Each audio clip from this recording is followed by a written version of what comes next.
कार्तिक मास का महात्म्य और 7वें अध्याय की कथा का महत्व अत्यंत विशेष है, जो भारतीय सनातन संस्कृति में धर्म, भक्ति और मोक्ष के मार्ग पर ले जाती है।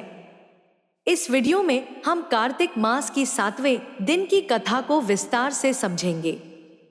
इस कथा में भगवान श्री कृष्ण की लीला, राधा रानी की भक्ति और भगवान शिव के साथ दैत्य जलंधर का युद्ध जैसे कई महत्वपूर्ण प्रसंग हैं। आइए इस कथा को सरल शब्दों में समझने का प्रयास करते हैं। भारतीय सनातन धर्म में कार्तिक मास को अत्यंत पवित्र माना गया है। यह महीना भगवान विष्णु की आराधना और भक्ति के लिए विशेष है। कार्तिक मास में हर दिन धर्म, भक्ति और मोक्ष की प्राप्ति का मार्ग दिखाता है। जो भी व्यक्ति इस महीने में सच्चे मन से भगवान की पूजा करता है, उसे जन्म मरण के चक्र से मुक्ति मिलती है। 7वें दिन की कथा का विशेष महत्व। 7वें दिन की कथा भगवान श्री कृष्ण और राधा रानी से जुड़ी है। इस कथा में राधा रानी के विषम परिस्थिति में फंसने पर भगवान श्री कृष्ण द्वारा उसकी मदद करने का वर्णन है। यह कथा प्रेम, विश्वास और भक्ति की एक अद्भुत मिसाल है। साथ ही इस दिन की कथा सुनने से मोक्ष की प्राप्ति होती है, क्योंकि भगवान की कृपा से संसार के मोहमाया से आत्मा को मुक्ति मिलती है। कथा की शुरुआत होती है जब राधा रानी को एक काले सर्प ने डस लिया। जैसे ही यह समाचार उनकी सखियों को पता चला, वे भागते हुए राधा की मां के पास गईं और यह बताया कि राधा बेहोश हो गई है। मां घबराई हुई रोते हुए राधा के पास पहुंची और उसे गले से लगा लिया। राधा की स्थिति देखकर सभी बहुत परेशान थे। राधा की एक सखी ने सुझाव दिया कि भगवान श्री कृष्ण को बुलाया जाए, क्योंकि केवल वही सर्प के विष को उतार सकते हैं। श्री कृष्ण गरुड़ के रूप में जाने जाते हैं और उनके पास सर्प विष का उपचार करने की शक्ति है। यह सुनकर सभी सखियां यशोदा मैया के पास गईं और श्री कृष्ण को बुलाने की विनती की। यशोदा मैया ने मुस्कुराते हुए सखियों को श्री कृष्ण के पास भेज दिया और कहा कि वह राधा के पास जाएं और उसकी मदद करें। जब श्री कृष्ण को यह बात बताई गई कि राधा को सर्प ने डस लिया है, तो वे तुरंत वहां पहुंचे।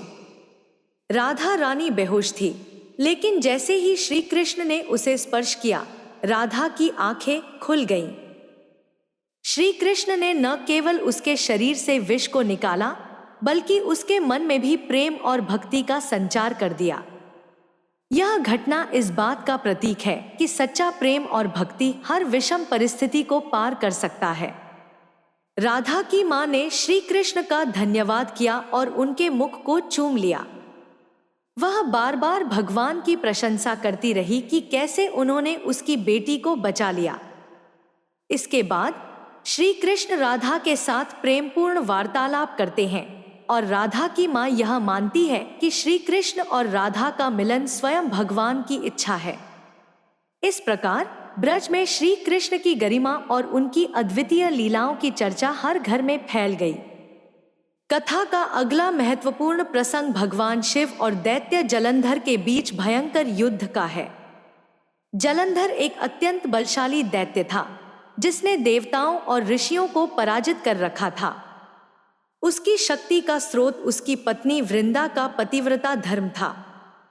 वृंदा का पतिव्रता धर्म इतना शक्तिशाली था कि जलंधर को कोई पराजित नहीं कर सकता था। वृंदा ने एक स्वप्न में देखा कि उसका पति जलंधर प्रेतों के साथ दक्षिण दिशा की ओर जा रहा है। यह स्वप्न देखकर वह अत्यंत चिंतित हो गई और अपने मन को शांत करने के लिए इधर उधर घूमने लगी, लेकिन उसे कहीं भी शांति नहीं मिली। वन में घूमते हुए वह कुछ राक्षसों से डरकर भागी और एक मुनि से रक्षा की प्रार्थना की। मुनि ने अपने तप से राक्षसों को भगा दिया। जब वृंदा ने मुनि से अपने पति जलंधर के युद्ध की भविष्यवाणी पूछी, तो मुनि ने उसे बताया कि जलंधर का अंत निकट है। थोड़ी देर बाद भगवान विष्णु जलंधर के रूप में वृंदा के पास आए और उसके साथ छल किया। वृंदा ने जब यह महसूस किया कि उसके साथ धोखा हुआ है, तो उसने भगवान विष्णु को श्राप दिया कि वह शिला, पत्थर बन जाए। इस श्राप के बाद भगवान विष्णु ने वृंदा से क्षमा मांगी और कहा कि वह तुलसी के रूप में उनकी पूजा के लिए अमर रहेंगी। भगवान विष्णु के धोखे के कारण वृंदा का पतिव्रता धर्म टूट गया और जलंधर की शक्ति समाप्त हो गई। भगवान शिव ने सुदर्शन चक्र के तेज से जलंधर का वध किया। जलंधर के मरते ही उसका तेज भगवान शिव और वृंदा का तेज पार्वती जी में समा गया। देवताओं ने भगवान शिव की स्तुति की और उनके उपकार के लिए आभार व्यक्त किया। वृंदा के श्राप के बाद भगवान विष्णु ने उसे आशीर्वाद दिया कि वह तुलसी के रूप में अमर रहेंगी। इस प्रकार तुलसी का पौधा भगवान विष्णु को अत्यंत प्रिय हो गया। कार्तिक मास में तुलसी पूजा का विशेष महत्व है और यह कहा जाता है कि जिस घर में तुलसी का पौधा होता है वहां यमदूत कभी नहीं आते। तुलसी और आंवले की छाया में पितरों का श्राद्ध करने से उन्हें मोक्ष की प्राप्ति होती है। जो मनुष्य तुलसी और आंवले के साथ पूजा करता है वह विष्णु जी के समान पूजनीय होता है। कार्तिक मास में तुलसी की पूजा का विशेष महत्व है। तुलसी का महात्म्य इतना अधिक है कि इसका वर्णन स्वयं ब्रह्मा जी भी नहीं कर सकते। जो व्यक्ति सच्चे मन से तुलसी की पूजा करता है उसे जीवन में धर्म, अर्थ, काम और मोक्ष की प्राप्ति होती है। इस कथा को पढ़ने या सुनने से भी मोक्ष की प्राप्ति होती है। इस कथा से हमें यह शिक्षा मिलती है कि प्रेम, भक्ति और धर्म का मार्ग ही सच्ची शांति और मोक्ष की ओर ले जाता है। कार्तिक मास का हर दिन विशेष होता है और तुलसी, आंवला और भगवान विष्णु की पूजा करने से हमें जीवन में अनेक कठिनाइयों से मुक्ति मिलती है। यह कथा हमें यह भी सिखाती है कि भगवान की कृपा से हर विषम परिस्थिति से निकला जा सकता है, चाहे वह राधा रानी की विषम परिस्थिति हो या जलंधर के अंत का समय। इस प्रकार कार्तिक मास की 7वें अध्याय की कथा हमें यह विश्वास दिलाती है कि भगवान की भक्ति और प्रेम से हम अपने जीवन के सभी कष्टों को दूर कर सकते हैं और मोक्ष प्राप्त कर सकते हैं। इस कथा का श्रवण करना अपने आप में एक महान पुण्य कार्य है जो हमें जन्म मरण के चक्र से मुक्त करता है।